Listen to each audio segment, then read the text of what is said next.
In today's video, mag-share na naman ako sa inyo ng isang easy but crispy recipe.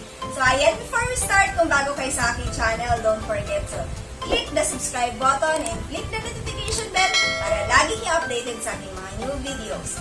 So ang i-share ko sa inyo ay isang corn recipe na napakadaling gawin at alam ko magugustuhan ng inyong mga chikiting.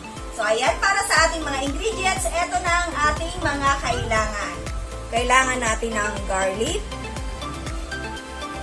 onion, black sesame seeds, baking powder, ground black pepper, siling haba pero dapat na-slice nyo na siya, salt or seasoning, cornstarch, all-purpose flour, spring onion, water, Jolly whole corn kernels, ang ating Jolly canola oil. So guys, ayan lang ang ating mga ingredients sa paggawa ng ating crispy corn recipe for today. Kaya pwede na tayo mag-start. So guys, para sa ating first step, kuha tayo ng isang can ng ating Jolly whole corn kernels.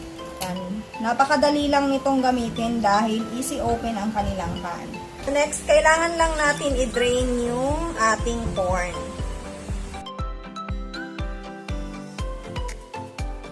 So, after nating masala, set aside muna natin to. So, guys, para sa ating next step, eto na yung ating all-purpose flour, cornstarch, garlic,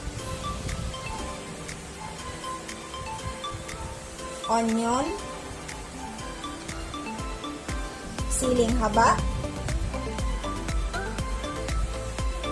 ground black pepper, baking powder, black sesame seeds,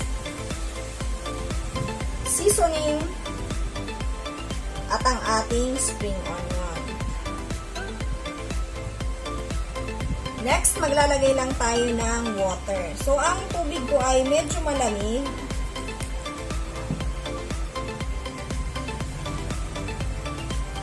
Mix lang natin to. So, ang paglalagay ng tubig, guys, ay paunti-unti lang para matansya natin kung gaano kadaming tubig ang kailangan natin.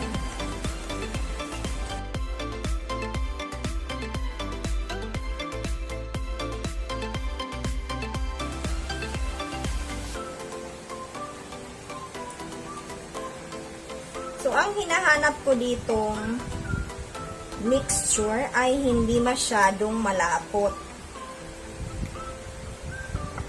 So, ganito siya.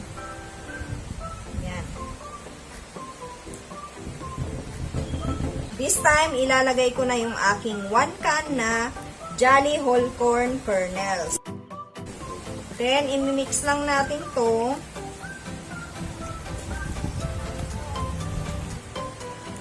So, dito sa part na to, guys, pwede nyo nang tikman ang inyong mixture.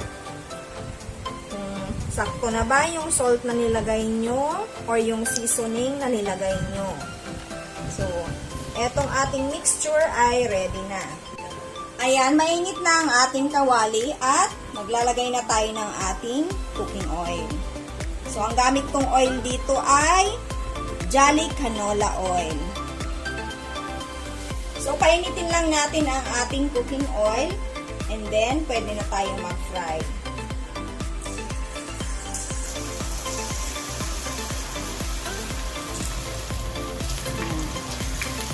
Cook lang tayo ng isa. Then, ayusin natin para flat siya.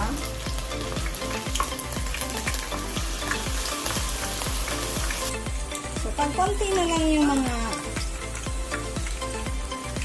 bula-bula, baliktarin na natin.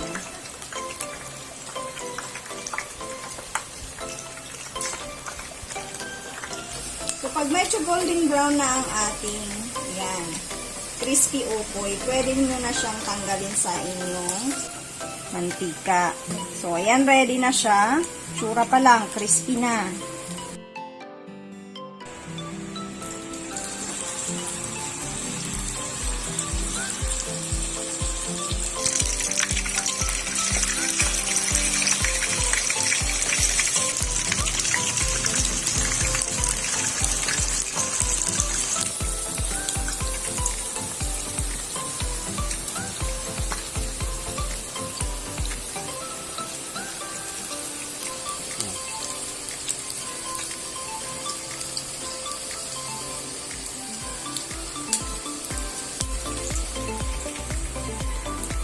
Guys, napakaganda ng pagkakaprito natin. Ayan, oh, makikita nyo.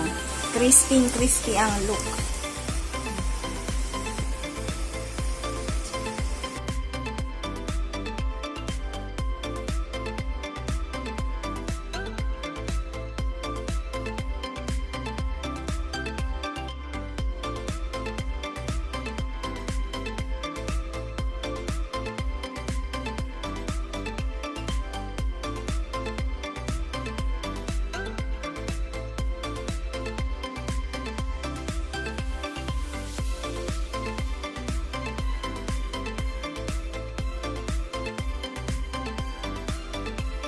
So guys, eto na yung ating finished product ng ating corn ukoy. So eto na siya at titikman na natin to. So eto yung ginawa kong suka.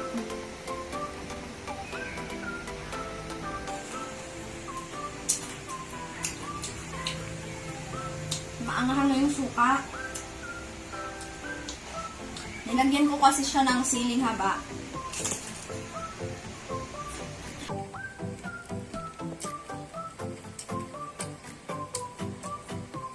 Ang sarap niya kasi manamis-namis yung corn tapos maanghang yung ginawa natin kasi meron nga akong siling habang nilagay. Ang sarap niya isaw-saw sa suka. Okay.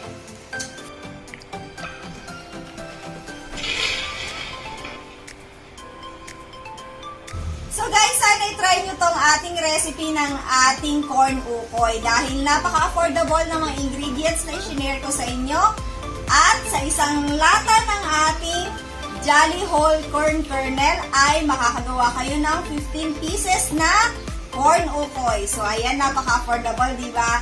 So thank you guys for watching and I hope to see you in my next video. See ya! Bye-bye!